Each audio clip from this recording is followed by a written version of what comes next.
Hello, welcome to AleaSoft webinar. My name is Alejandro Delgado, Technical Director of AleaSoft and Associate Partner of Alea Green, and thank you for joining us today to the webinar with the topic Prospects for the Energy Markets in Europe, Vision of the Future of the Energy Sector. Our speaker today will be Oriol Saltó, Data Analysis and Modeling Director of AleaSoft and Associate Partner of Alea Green, that will analyze the evolution of the European energy markets in order to give you a vision of the future in the energy sector for the coming years. If you have any questions at any time during the webinar, please use the Q&A menu and we will answer them after the presentations. And now, I hope you enjoyed the webinar. Oriol, please share your slides. Thank you, Alejandro. Good morning, everybody. As Alejandro mentioned, I'll be the speaker today. We'll do the usual look into the market, into the energy market, spot market. Let's see what the futures markets tell us right now. And then in the second part, we will do a vision. We will go into the future. We'll go to 2030, 2050. See what are the challenges there and what are the key pieces that have to work together in order to get this energy transition right and to get it as smooth as possible. But let's start from the beginning. As usually, few words about our company and the services that we offer in case you don't know us. In AleaSoft, we offer forecasting for the energy sector. We are covering all the energy markets in Europe, or most of them. Also, we are starting to expand globally. We already cover some energy markets in South America, some gas markets in North America, and our goal is to expand globally, also to the Asian markets. For this year, in October, it's going to be the 24th anniversary of our company. Our goal is to, by then, fully cover 35 European energy markets, all of them in all the horizons, short, mid, and long term, and all the variables in each market. So if you are in any of these markets and you need forecasting for within the energy sector, or somebody that needs it, just contact us, because we are trying to fully cover all the energy markets in Europe. We forecast any variable that can be interesting and useful for any player in the energy sector, demand and prices of the energy markets. And not also spot markets, but also a futures market or ancillary services. Then also renewable energy productions and anything that can impact these productions, weather conditions, economic indexes, CO2 prices, oil prices, gas prices, etc. And we not only do deterministic forecasting, we also do simulations. We make hourly price simulations up to several years into the horizon. So you need it in order to get your probability distributions for future prices, so you can value your risk, hedge your risk. So very useful in many situations. The methodology that we use for the forecasting, it's our own methodology. We developed it specifically for forecasting in the energy sector. The three main points that we always like to stress about this methodology is that it is completely scientifically based. So it's a hybrid methodology that combines different techniques, but all of them are proven statistical techniques. This hybrid methodology that also includes some machine learning and artificial intelligence algorithms give our forecast consistency and coherency over time. This is something that our clients value a lot. So for them, it's important that from delivery to delivery, our forecasts are coherent and evolve as expected. And well, this is the methodology that we have been using now for more than 23 years, starting in the Iberian electricity market, and now covering all the energy markets in Europe and beyond. So we always start with the Brent price. The Brent price, the oil price, is kind of an index that tells us how the global economy is going. So basically, all the movements that we see in the oil prices are always because of how the demand or how the production evolve at the global level. So since the end of last year, in the last webinars, we have been seeing how there's been this steady, let's say, quiet period. So even in the last webinar, we saw how the bank crisis and how the announcements by the producer countries to cut production produced some oscillation on the prices. If we look back a little in the midterm, we see that we are with prices relatively stable. And this is because there's still a lot of uncertainty on both sides. On the side of the supply, because we have announcements from Russia that they will start cutting their production. We have announcements from the OPEC countries telling that they already cut, or they are going to cut some of the production. And on the demand side, we are, well, with a lot of uncertainty on how the global economy is going to evolve in the following months and the following years, how China is going to recover or not after their last COVID crisis.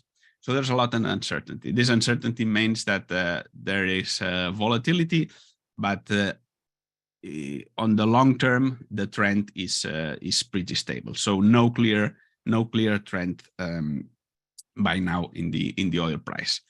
So as I said, on the side of the production, Russia announced that they are going to cut from March to December nearly 500,000 barrels per day.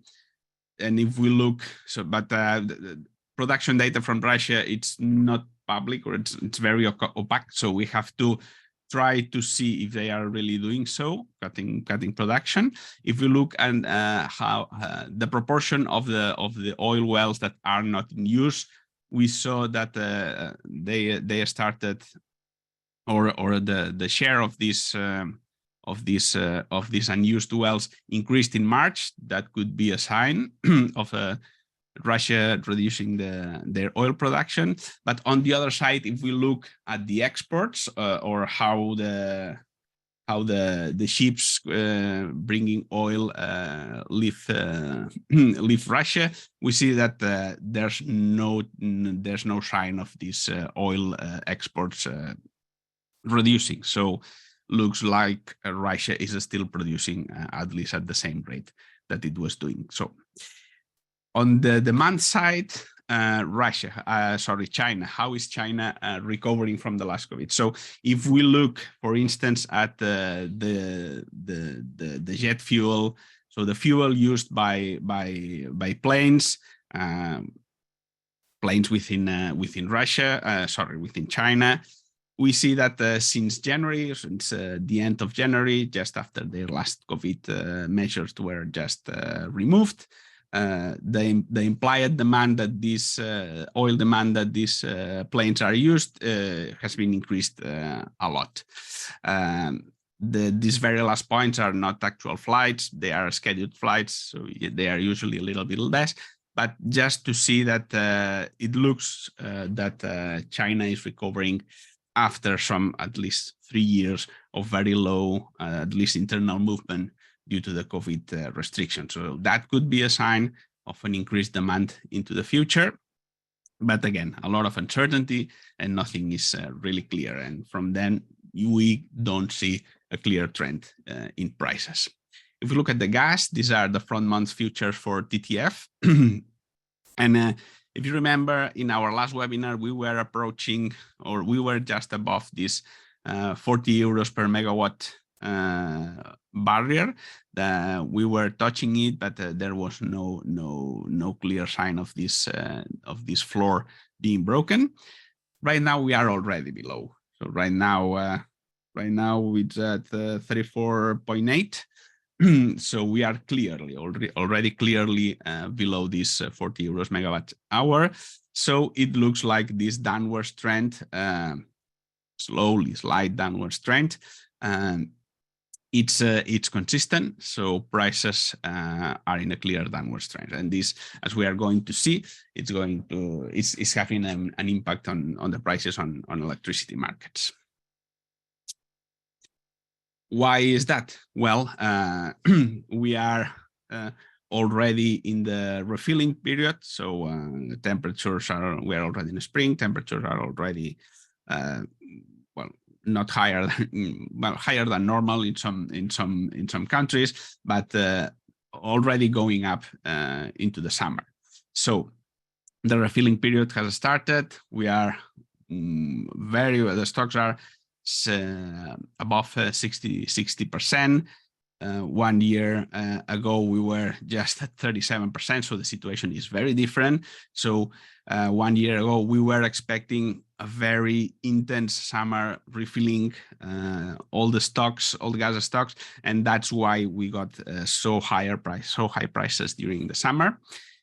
In this case, it looks like the situation is a little bit or very different. So we expect a smooth filling of the gas reserves during the summer, without any expected peak prices, but they are not completely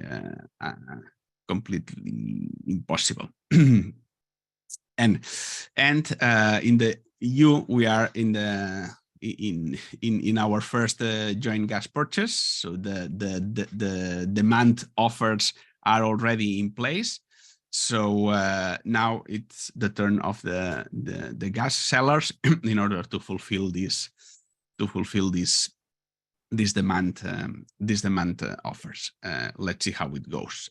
If everything goes well, we will have competitive prices, smooth transition during the summer, and we will reach the start of the next winter with enough gas in order to face it with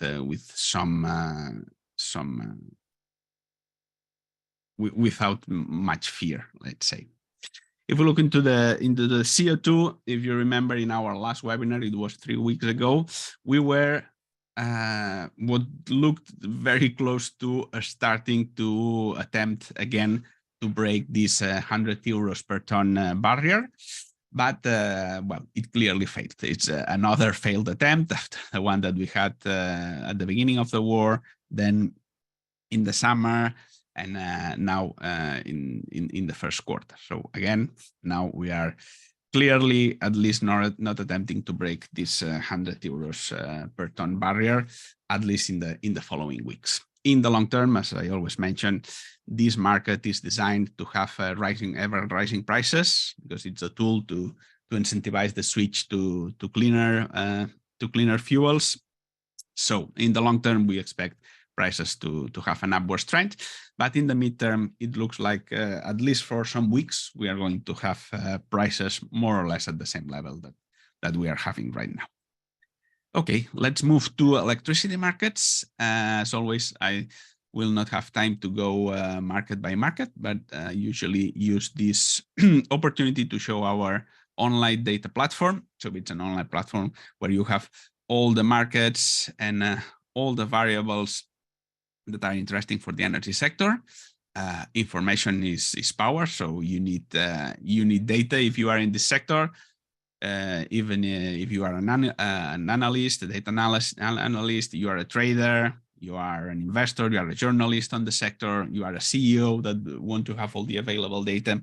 So having all the available data always updated with the same format and ready to be used and download, well, it's the most convenient place to have all this data.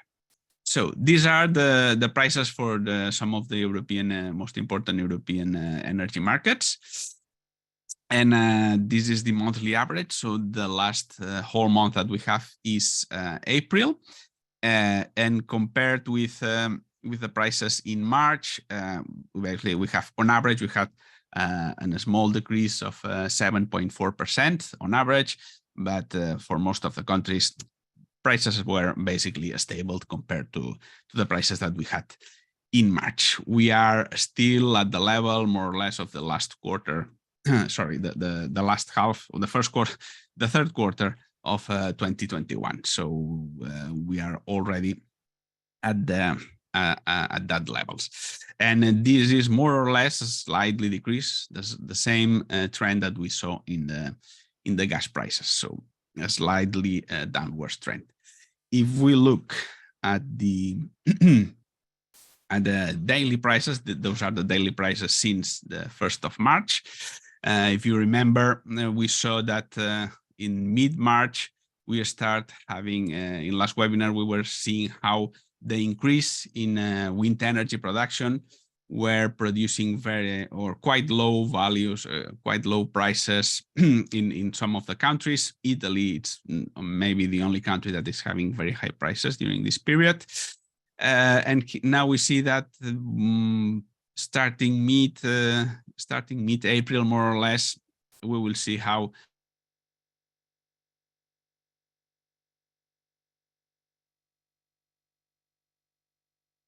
values. This, as we will see, is because the wind energy has been decreasing, also because the seasonality of the wind production is basically after the spring, or from winter to summer, the wind production is decreasing. And now we have back all the countries at around 90, around 100 euros per megawatt hour. And if we see ignoring these down spikes, we see that the general trend is slightly downwards. This is basically the same behavior that we have seen for gas prices.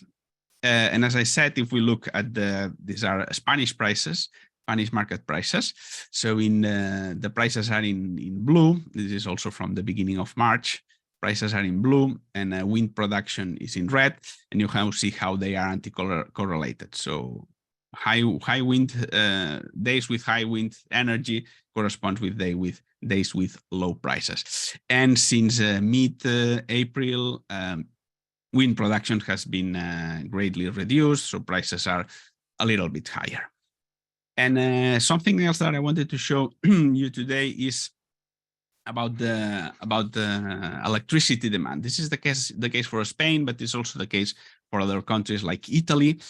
And it's the electricity demand that we had in April. April is this is the monthly demand. This is the average, but it's more it's let's put it with the sum, but it's basically the same. So if you see, it's clearly very low. It's at the level, it's a little bit higher, but it's at the very same level of the demand that we had in April 2020. That's just in the middle of the COVID crisis, so it's the lowest demand that we had in several decades. But we are back at that level, so a little bit higher, but at the same level. And if we ignore this COVID crisis, we have to go back to 2001 in order to find so low energies in April, or so low demand in any month, basically. So, and you can see how in the last month this has been the trend. So decreasing electricity demand. Why is the demand decreasing or why is so low in April? Well, in April we had also the Easter holidays in Spain. Also, temperatures have been higher than normal. This in the springs means lower demand. We also in Spain have a rapid increase of the self-consumption. This is also having an impact. Also, a lot of industrial demand has been destroyed during this energy crisis due to the very high prices. So some of the industry is no longer competitive. So we have lost some of the industrial demand. several factors. Also, the economy, it's at least it's uncertain. So several factors combining in April to have such a low electricity demand. Okay, I think, yeah, that's all I wanted to show. Go back, let's go back to the slides. Okay, just to remember that in our webpage, you can find all the reports that we have about the energy sector. We have long-term reports for all the energy markets in Europe. These are the ones that are most demanded. We also have reports analyzing what are the drivers on the prices for the electricity markets and what is their impact. Also, analysis on the PPA market, analysis on the key factors on the future of the energy sectors. And we are not only analyzing entire markets, we also make reports on individual power plants or individual technologies for individual or for certain locations. So if you are planning to add battery storage to your power plant, you are trying to see what's the wind resource in a given location or the radiation resource. All this information can be analyzed and modelized by our models. Now let's go. Let's take a see at what the futures market are telling us. This is the forward curve. So is the futures prices right now. These are for the Brent oils, and here we are comparing the forward curve that we see in our last webinar 3 weeks ago compared to the one that we saw this week, this very week. Sorry. Basically, we are seeing a decrease at the beginning of the curve. This is basically because it's well, as we have seen, spot prices have been oscillating. So within these 3 last weeks, the spot prices have decreased a little bit. So the forward curve at the beginning also followed this decrease, but no changes at the long term. Something similar we saw in the forward curve for the price for the gas prices. Basically, as spot prices are going down slowly, we see some decrease at the beginning of the curve. So futures for the remaining of 2023 are 10% down, but for the rest of the curve, they are basically just some movements depending on the year, on average 1% up. On the forward curve for the CO2, sorry. Again, as we have seen how the spot prices decreased after attempting to break the 100 euros per ton barrier. So the curve has moved a little bit lower. And if you remember CO2, the CO2 curve is a very rigid curve. So it always moves rigid. So it basically moves in the same way in the whole horizon. But what we are seeing now is that compared with 3 weeks ago, it's much straighter curves. Remember, we have seen in the last 2 webinars, so for the last couple of months, this forward curve for the CO2 that used to be very straight start having some deviation. So it was steeper at the beginning, and then the slope reduced a little bit around 2027, 2028. And that was something that we haven't seen. Well, I didn't remember haven't seen it ever.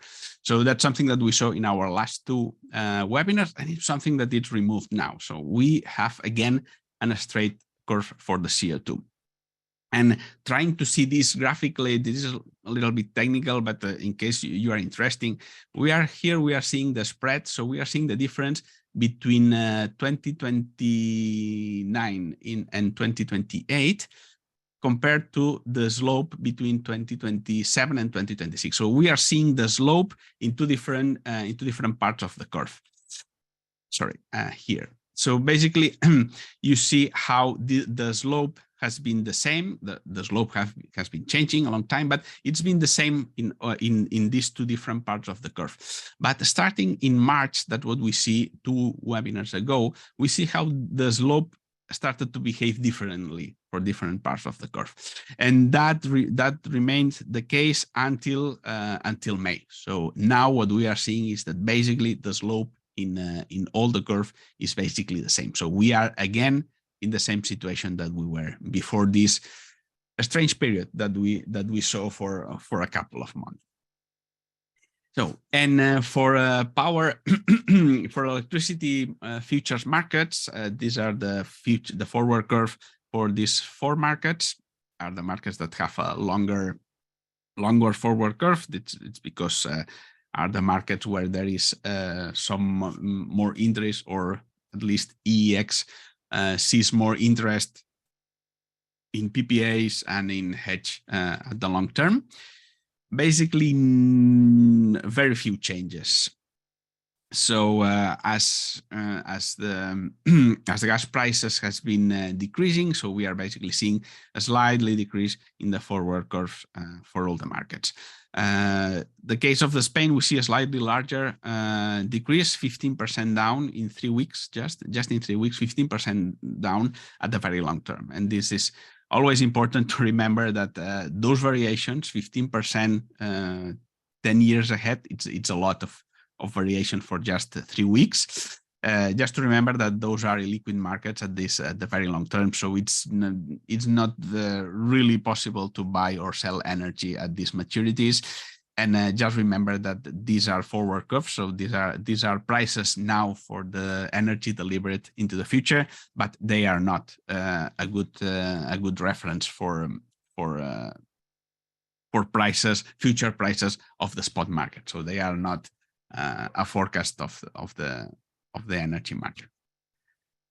So, and just as trying to see what we are taking into account now when forecasting, also as a summary of this, the first part of this webinar, oil prices are stable within the uncertainty, so they are around $80 per barrel, basically fluctuating following the news. So news on reduction of production increases prices, news on the decrease in the demand reduces the prices. But well, this is due to the uncertainty. So basically oscillating,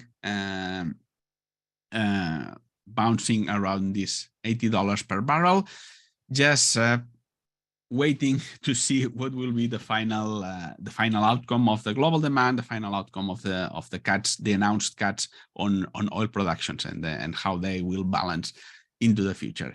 But for now, no clear tendency, no clear trend, and basically oscillations around an stable price.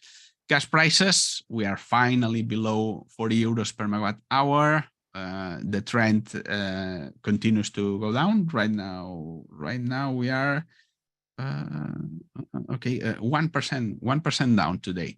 So the trend is clear. So we are not seeing new floors right now, new supports that we are trying to break. Simply, we are following this downward trend, and this is what the electricity markets are doing. So basically oscillating depending on the demand, depending on the renewable productions, but on the overall trend is following these downward trends on gas prices. If we look looking at the gas futures, if we look on how will they, or when the futures are at the level of the prices of the before the crisis, we are still 2027. We see how in the last webinar we see how we were in 2026, and it was delayed to 2027, as the future prices basically didn't change for gas. We are still at the 2027 as the first sign of ending this price crisis, but there's still a lot to see until 2027. Okay, and in the longer term, now we are going to look in this last part of the webinar. We are going to look into the future. things haven't changed a lot when talking about electricity market prices at the very long term. We will have a lot of, basically all of it will be renewable energy production. We will have green hydrogen, battery storage, and now we will also talk about how hybridization of these different technologies and energy storage technologies will play a role in the energy transition. So let's move to the second part. Now we are going to see what are the challenges that we are facing, what are the final goals that we're trying to arrive, and how we will talk about some of the key factors that are going to work very well together in order to get a smooth transition. That we know that it's difficult to be completely smooth, and that will be some misadjustments along the way. But we will look at the very far future to see how will it be the energy sector after this energy transition. Probably the energy sector will be always in transition, because we will be always transitioning to somewhere. But at least for what we are expecting right now, what could be the end of this transition. So what are the targets? The final target is to get to climate neutrality in 2050, at least in the European Union. What does it mean? It means net zero emissions of greenhouse gases. Basically, it means, well, the easiest way to do that is make or have no emissions at all. But we know we will need to have some emissions. So the idea is balance them in other ways that your overall compute of emissions is zero. I'm not a climatologist. I don't know exactly how you can compensate your emissions, but for sure the best way to get there is have as low emissions as you can by 2050. We have an intermediate target in 2030 that it may look very far, but it's less than a decade away. So we are 7 or 6.5 years away. So there's not much room to change, and we have a lot to do. The goal is to reduce the emissions by more than half what we had in 1990. And to do that, we think that the share of renewable energy in the whole primary energy consumption should be at least 40%. This is the renewable energy share within all the total energy consumption. So not just electricity. If we look just into electricity, this number has to be close to 80%. So looking in the electricity sector, there's a lot to do. So those are the targets where we are right now. So if we look at the primary energy supply in the European Union, in the 27 countries of the European Union, well, we see that clearly most of the energy supply that we are using, nearly 70%, comes from fossil fuels. This is oil, coal, natural gas, and other non-renewable sources. Then we have a quite large quota of nuclear, and then we have the renewables: hydro, wind, solar, biogases, and etc. But clearly, the big chunk are fossil fuels. So basically those are the ones that are producing emissions. So in less than 7 years, well, until 2050, we have to get rid of all of them. But in 7 years, we have to get rid more or less half of them. If we look specifically in Spain, the situation is a little bit different. Again, the fraction of fossil fuels is again 70%, but the picture is a little bit different if we look backwards. So if you remember, so the decrease, sorry, in the emissions have to be 55% compared to 1990. So if you remember, this is Europe, the total Europe. So compared to 1990, I mean, we are more or less at the same level, but we are a little bit lower. So we are not halfway there, nearly halfway there, but we are already in the first steps. But if we look in Spain, in 2019, we had lower consumption of all fossil fuels. So the work is harder. The challenge is more important, because we are worse in terms of emissions. We are worse now than we were in 2019. So we are starting with some disadvantage, but again, the targets are the same for all the European countries. If we look into how all this energy is used, so where are the sectors or where are the places where we have to put our attention in order to reduce emissions? Well, if you look by sectors, very roughly, 25% is industry, 25% transportation, 25% residential, and the rest services, etc. So usually when we think about how do we have to reduce emissions, well, people have to use renewable energy. We have to put solar panels in our buildings, but residential is and services is less than 15%. Half of the energy is used by the industry and the transportation sector. So a lot of energy a lot of effort has to be put in these sectors that are probably the ones that are harder to make it clean, to make it greener. If we look in the situation in Spain, it's again a little bit different. So we have industry and transport, it's 64% in this case. So if those are the sectors that are more difficult to decarbonize, then again in Spain the effort has to be higher. Okay, and as I mentioned, we usually, when we think about how to reduce emissions, how to make our economy greener, we usually think on electricity. How do we have to produce electricity in order to be cleaner? Well, as we have seen, electricity is just a small part of all the energy that is consumed.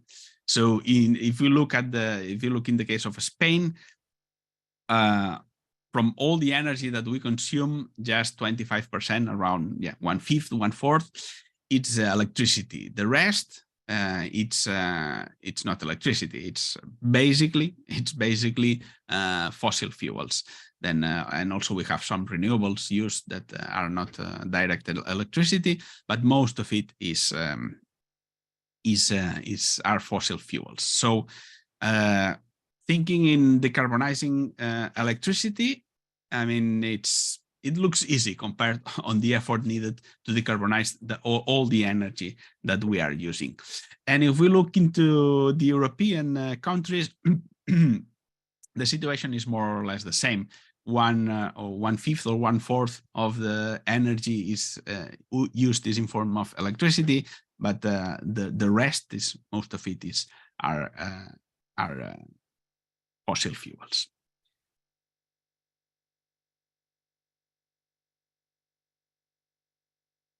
So the goal is to decarbonize not just the electricity sector, but all the economy. And we are talking about decarbonizing, so basically changing all the economy. So basically all the aspects of our life, how we consume, how we produce energy, how we consume energy, how we are more efficient with energy, how we store the energy, and how we increase or reduce our energy consumption. So it's a lot. There are a lot of things that have to be taken into account. We have taken here just 5 of these key factors, maybe the one that are the most important, but for sure, they are not the only ones. But we want to focus on these 5 key factors because, at least for the electricity sector, they are very important. And we will talk a little bit about them. But the idea is that to make this transition, and we want to make this transition very fast. As I mentioned, we are only 7 years away from 2030. And from there, we only have 2 decades until 2050. So it has to be very fast. And being very fast and being efficient sometimes is difficult because everything has to work coherently in order to make this transition smooth. And we know it's not going to be completely smooth because there are too many pieces that have to work together. So there will be these misalignments that we expect them to be just temporary, but it's something that we will have to cope with. What are these misalignments or temporary misalignments? Well, something that we are already seeing. So price spikes, curtailments on renewable energy production, negative prices in some markets, or zero prices. And in some cases, very low capture rate. So capture prices by some technologies to be very low. And this has to be understood as temporary misalignment. Is something that at the end of the transition, so in 2040-ish, we are expecting them to be, let's say, completely solved or fixed, or nearly to be fixed. So the idea is to get the right message at the long term. So these are things that are right. So I mean, it's right to say that these are things, undesirable things that are occurring right now, and they have to be fixed. So they are undesirable, and we don't want them at the long term. But it's something that if everything works as expected, in the long term, it's not going to be, or at least they are not going to be permanent problems. Obviously, we expect in 2050 to have some price spikes or some negative prices in some circumstances, but it's not something that we expect on a recurrent basis, or something that happens every week or every day or every weekend.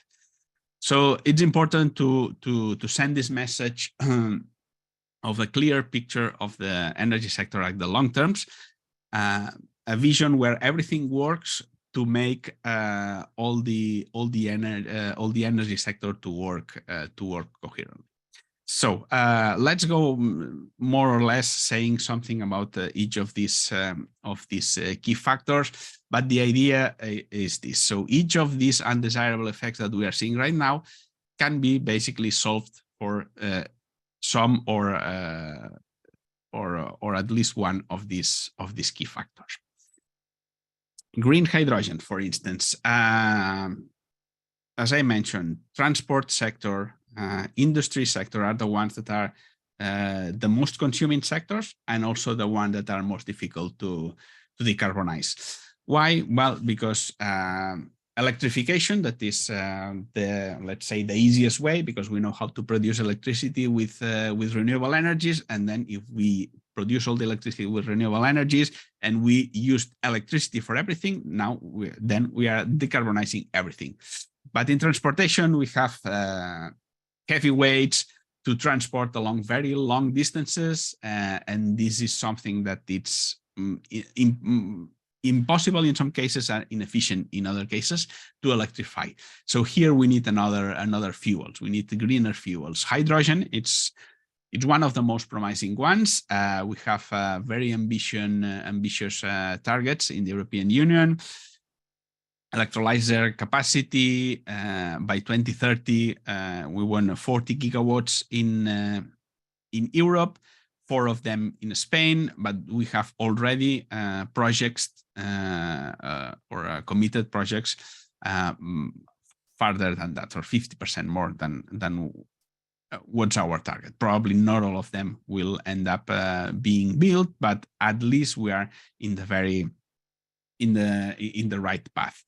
By 2050, we want this green hydrogen production to be a mature technology deployed at a greater scale, being used, as I said, in transportation and also in the industry sector. In the industry sector, you can electrify some of the industrial processes, but some of them, basically the ones that need heat, are impossible if you need very high temperatures above 1000 degrees. If you need more than 1000 degrees, probably it's impossible to get those temperatures with electricity. Then green hydrogen is a way to produce heat with green fuels. And if we look at the target of green hydrogen production, if we are talking about millions of tons of hydrogen, 10 million tons per year by 2030. And with the goals of the European Union countries, we want in 2050 green hydrogen or some of its products. It could be ammonia, it could be whatever, based on green hydrogen. We want to be the only gas in our energy system. So 2049 is the maximum end date for the long-term gas contracts based on fossil gases that are allowed right now. So in 2050, we want all the gas to be renewable gas.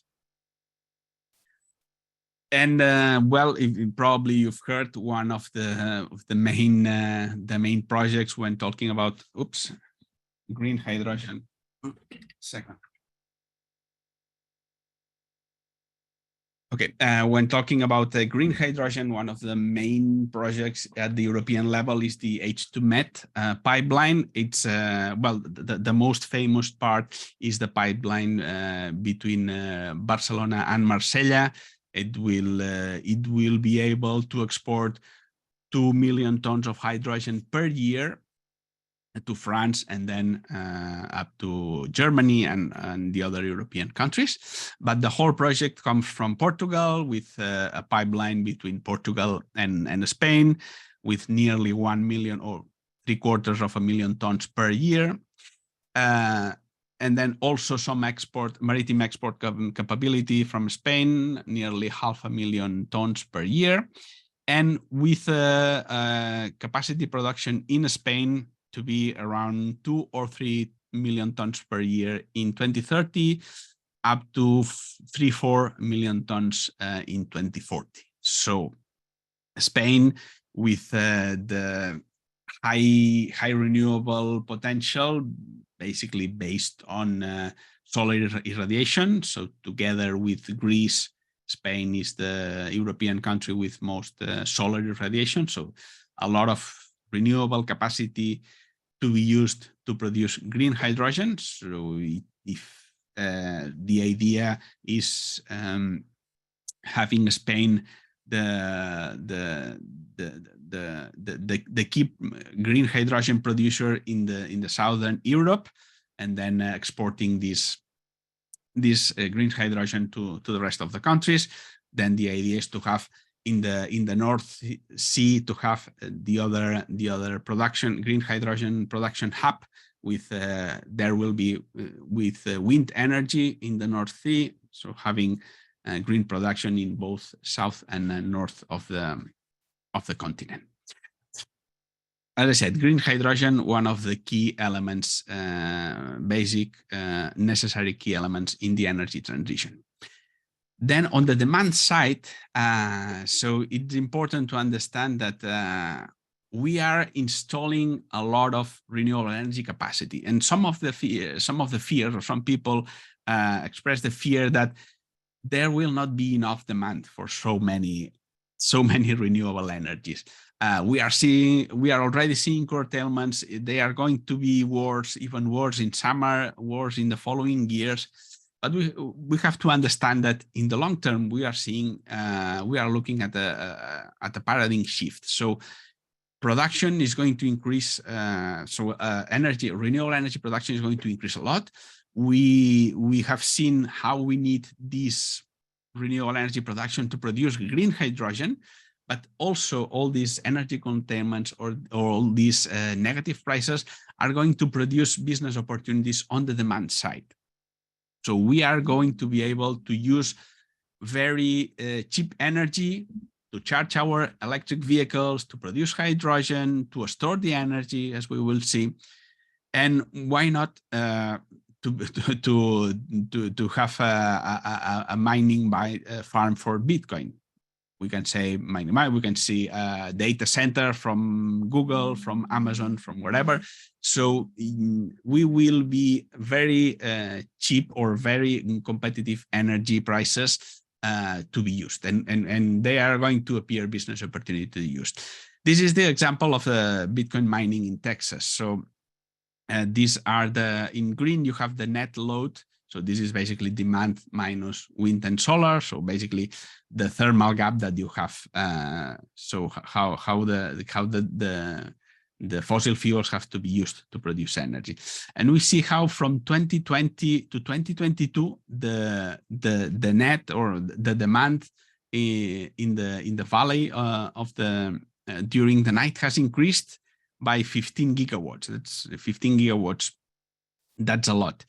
And 13% of this increase is due to the Bitcoin mining. So 2 gigawatts just in a couple of years, it's been able to reduce 13% or take 13% of the thermal gap. So and if the expected increase in capacity for Bitcoin mining is increasing as expected, it's going to produce a much larger gap. So a lot of demand, a lot of opportunities also on the demand side. As I said, competitive prices will also be an opportunity to store energy and sell it afterwards in higher prices. But energy storage is going to be also critical because wind energy and solar energy, that are the two most prominent renewable energies that we are installing right now, they are you can produce energy when you have the resource, but the technology per se cannot manage it or store it in some way. You need some storage capability.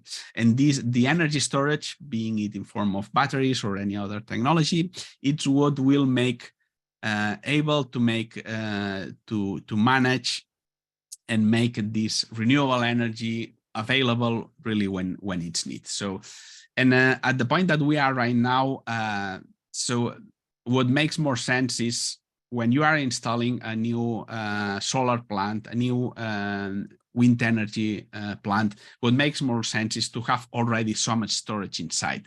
This will make it easier and more profitable, because you'll be able to, when you have an excess of energy that you'll not be able to put into the grid, or you will need to put it at very low prices, you can store some of this energy and then input it into the system farther away when it's needed, on where prices are more interesting for the production. So storage is really needed in order to have always energy available, and in order to not curtail the energy production. So in order to use all the energy that we can produce, we are going to need energy storage. And the last key point are international interconnections. So if you are going to make an energy transition as big as we are seeing, or as we want, doing it on a single country, it's difficult, because as you can see, as we have shown, there are a lot of pieces that have to work together at the right time in order to get everything right. So if you are doing this at a larger scale, it's going to be much easier, because it's going to be much smoother, because when you don't have demand in one country, you can have it in another one. When the sun, when there's wind in the north of the country, of the continent, there's a lot of sun in the south, and vice versa. So everything is smoothed out as you start making your energy market larger. So international exchanges are going to be a key right now. So right now, within the European countries, we have a cross-border capacity of around close to 100, I think it's 98 or 96 gigawatts. The idea to have everything working well by 2030, we will need to double it, basically increase it by 100%, more than 180 gigawatts of installed capacity, cross-border capacity. To be clear, this is a very ambitious target, because to have all this interconnection capacity 7 years away, most of the projects had to be already under construction or ready to be built, and most of them, or some of them, are still under study. So difficult to get this. This is cross-border capacity. But anyway, that's the target. So it could be one of the misalignments that we set. But at the long term, so beyond 2030, for sure, increasing the cross-border capacity, it's going to have a key impact in the energy transition. And just to finish, I think those are the last slides. Just to see, this is our energy system right now. So we are importing, so we are using coal to produce electricity, we are importing gas, we are using gas to produce electricity, gas for transportation, oil for mainly for transportation, and gas, coal, and oil, most of it's our imports. So we are clearly energy dependent. Well, we already know, we clearly see that we are energy dependent. So if one of the supplies of gas or oil fails, then we have a rough time. What's the idea? What's the picture that we want to see in our energy systems in 2050? Well, we are not going to import. We are going to export. We are going to export electricity, clean electricity made from renewable energies. We are going to export gas. In this case, it's going to be hydrogen, green hydrogen, because it would be created with clean electricity. We will also be using hydrogen back to produce electricity. We are going to use hydrogen as a way to store electricity, and we are going to use hydrogens in the industry, hydrogen in the transportation. We will electrify part of the transportation, and we will electrify some of the industry and the households and the residential consumption. So a very different picture, but that's the goal. That's the goal. So it's important to have the vision at the long term, and don't panic for the short-term misalignments, because we know we want to do it fast, and well, we have to face some problems. But at the long term, it's important, because when you are investing in an industry, when you are investing in a power plant, you have to look at the long term and see what's going to be the situation once the transition is in place, or it's ready to its end. And that's it. Just let me invite you to our next webinar. It's going to be in 4 weeks, June the 8th.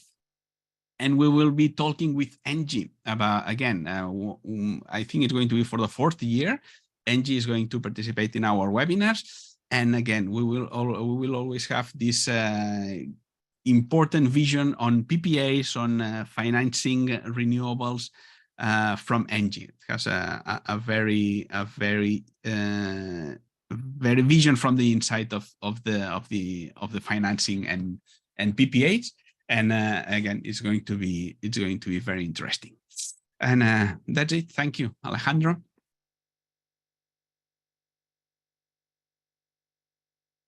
Well, thank you very much for your really great presentation and really interesting topics. At last, we could do a webinar by ourselves with these several topics that we wanted to discuss. And we will start now the Q&A section of this webinar. Since we are already out of time, we will answer only a couple of questions. And I have a questions that I can answer myself. It says, regarding the data platform you showed, do you offer a trial period to access it? And can we request data for other markets to be included? And yes, we can offer a 1-week trial period, so you can see the different data included in the platform and the options available to access it. And once you purchase the access to the platform, we can include new markets that you request, or even include new data for the markets already included in the platform, if it is available, of course. And Uriol, do you have any questions that you want to answer? Yes, sure. I think my camera is frozen. Okay. Yeah. Okay, no problem. Yeah, I have several questions. One interesting question is about the ETS, the emission trading system, the CO2 prices. You said that the market is built to see increasing prices in the long term.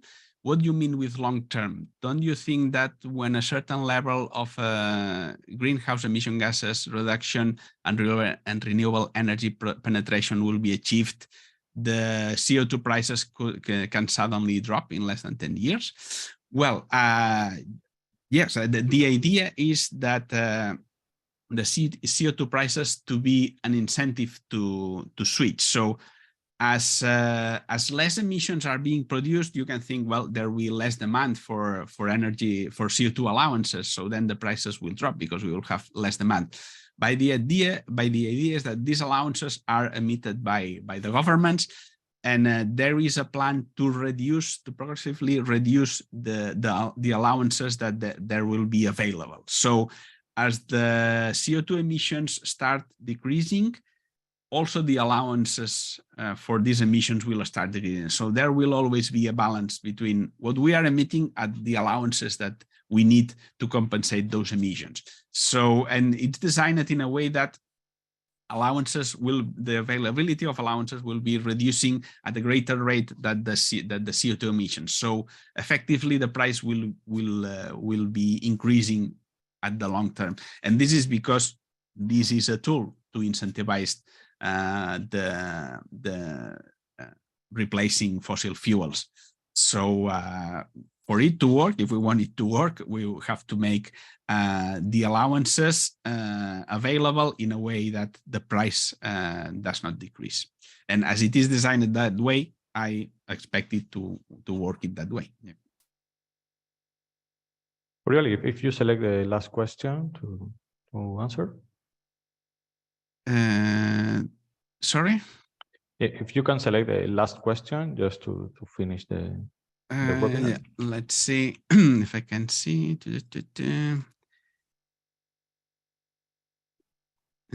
Okay, yeah. About the price cannibalization and the curtailments, is there a risk of price cannibalization and a lot of curtailments of the renewables for the following years, when the electricity system will be based basically on renewables? Well, as we said, curtailments are one of these temporary misalignments that we are seeing. Why we don't see this to be something that will be always happening? Well, some of the key factors that we have already explained have to be in place. Green hydrogen production. We are going to need a lot of energy to produce hydrogen. So this means a lot more demand. So we will need more renewable energy production in order to have more production of green hydrogen. So more demand means less curtailments. Energy storage is the other key piece.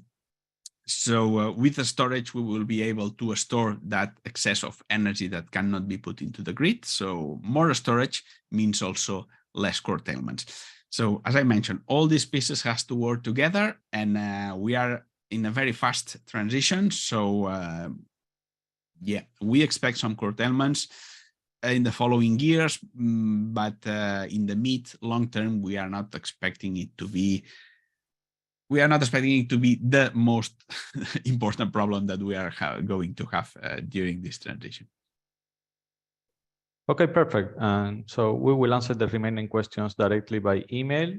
And that concludes the webinar today. As Oriol mentioned, I invite you to register already to our next webinar. It will be in June. We will share it again with speakers from ENGIE. Thank you again, Oriol. Great presentation, and the audience for joining. Have a nice day. Thank you. Goodbye.